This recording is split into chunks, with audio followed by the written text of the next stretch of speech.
So one day, I approached Indradyumna Swami, a prominent ISKCON guru, and I asked him privately, and if he could please kindly discuss this topic with me. He was a senior sannyasi and a guru.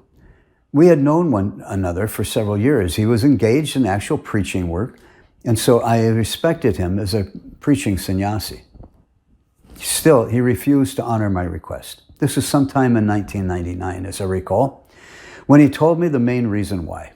He informed me that the GBC had passed a resolution forbidding GBC members or sannyasis or any member of ISKCON from discussing the Rtvik Ras ideas with the Rtvik Ras supporters, as they claimed that this was such a poisonous issue that even GBC members or sannyasis can become poisoned just by hearing the arguments from the other side. Well, first of all, I was not a Rtvik Ras supporter. And second, my concerns were not about the Rtvik Ras path, as I still had major reservations about its legitimacy. I just wanted a leading ISKCON devotee to discuss the merits of my arguments regarding why the GBC my arguments that the GBC must restore the functions and duties that Srila Prabhupada had assigned them. And now I wanted to discuss some of the cracks I was finding in the GBC arguments supporting their system. I wasn't out to convince anyone to take up the Rtvik Ras path. I mean, I still hadn't even begun to research any of that yet. To me, this wasn't about the Rtvik Ras issue. And not at that time yet anyway. I just wanted to discuss my concerns and my findings with someone of authority.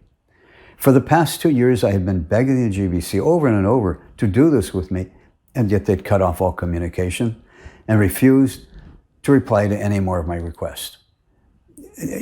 Not one of them, not one member had the courtesy to inform me why they refused to communicate with me. It was 2 years later that finally a leading sannyasi informs me why the GBC had been stubbing me all this time. And that was really ironic because during that whole time, I was on their side on the Rtvik issue. That was their mistake and their wrong conclusion. But they had taken that my advice to them to restore the duties of the GBC back to the GBC was solely aimed at tricking them to accept the Rtvik Ras path. And maybe it was a trick, but not by me. Maybe it was Lord Krishna's trick. Anyway, that was their misunderstanding and mistake. Because they wrongly accused me of being a Rtvik, they refused to have any further discussion with me regarding my research work. And it was their refusal to communicate with me that drove me to keep going further and further into this issue, as I didn't want it to leave it standing that they had thought me of being as a Rtvik supporter, which I wasn't when I got started on this. But it was the additional research that I began to see all these cracks in their arguments and became more curious as to what this issue really was all about. Let me add something here regarding Indradyumna's refusal to discuss this issue with me. He actually gave 2 reasons, not just one, for not speaking me. He didn't speak me. I don't know why he didn't speak me. Let me add something here regarding Indradyumna's refusal to discuss this issue with me. He actually gave 2 reasons, not just one, for not speaking with me about this issue. The first one I already gave was that the GBC was strongly advising all members, including sannyasis, from discussing what they claimed was a poisonous philosophy, and they didn't want the members discussing this with the supporters of the Rtvik Ras side. But he also gave me another reason why he refused, and that reason had troubled me for some time afterwards. He told me that he was the wrong person to speak with about this because he admitted that he had never studied this issue, especially the arguments given by either side on this Rtvik Ras issue. That is, he told me he really didn't know what the GBC's arguments were or those on the Rtvik Ras side either. The reason he gave for this was that Srila Prabhupada had set up the GBC to be our leaders. He had designated them as our ultimate authorities. He told me his focus for so many years was just on preaching, taking Krishna consciousness to the conditioned souls. He did that before he was asked to become a guru. That has always been his focus. He told me he had always taken the position of accepting the authority of the GBC, and that since they had researched this, or commissioned others to do the research, but since they had researched it, he simply accepts their conclusions. Since the GBC have declared that the system they are following is the system that Srila Prabhupada wanted, and the GBC have declared the Rtvik Ras path as bogus and poisonous, he accepts their conclusions because he accepts the leadership of the GBC. As I said, this bothered me for some time. And the part that bothered me was that he had taken up the role of accepting disciples. If others were doing that, maybe you can excuse yourself from researching this issue directly yourself. But for him to take up the role of guru and not have done his own research on this issue and become familiar with the arguments, it just struck me as wrong. But years later, actually after I began praying to Srila Prabhupada and begging him to guide me so that this will be his presentation, I began to realize that Indradumna's position was respectable.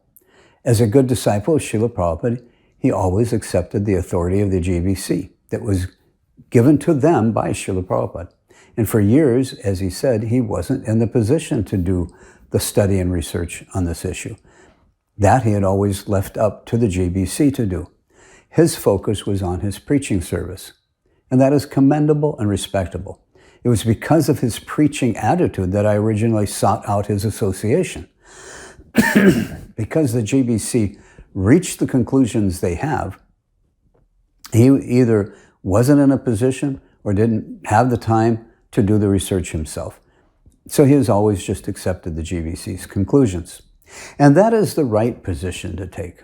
When we don't know what is really right or wrong for ourselves, and we don't know for certain that our authorities are actually wrong, and then also we don't have access or facility to do our own due diligence at times, for whatever reason, then we should accept the conclusions and guidance given by our authorities. In the case of Bali Maharaj, however, he knew that service to and respecting Vishnu was the right thing to do. So when his guru Sukacharya advised him to reject Vaman's request, because Vaman was actually Vishnu himself in disguise and had come to trick Bali and take his kingdom away from him, Bali knew that his guru was giving him all bad advice. He should never disrespect and refuse the request of either a Brahmin or especially that of Vishnu. It was because Bali Maharaj knew without any doubt at all that his guru had given him bad advice. He had no choice but to reject his own guru. So devotees like Indradumna, who didn't have the awareness or knowledge that the GBC was wrong in this issue, or that they even most likely were, since it was not easy for him to do his own research, he simply took the safest path, and that was to accept the guidance given to him by his authority. But on this issue, because so many disciples of Srila Prabhupada consider the GBC to be wrong, there is enough cause and concern for us to do our own due diligence. And for me, this became more concerning as I had direct knowledge that a number of these men had committed Guru Aparad in Prabhupada's last month with us. So I had cause for doubting their conclusions on this topic.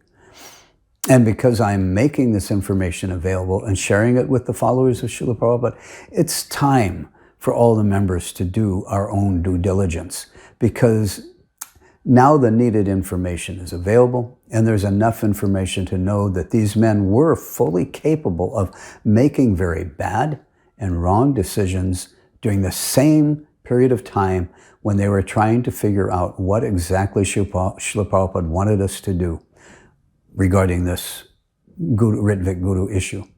Since they made huge blunders and other decisions, these same men at that same time, this warrants us to do a thorough review of their decisions on this topic. Also, as I will reveal in the chronological timeline section, I will provide solid evidence that the GBC men present in the May 28th meeting had totally misunderstood what Srila Prabhupada was saying. And they missed the most important instructions he did give, which now that we know, and I will be revealing, we can see when, how, and why they had misunderstood and got everything wrong about. With this added information, it is now imperative that the GBC members re-study this issue, as well as all the sincere followers of Srila Prabhupada.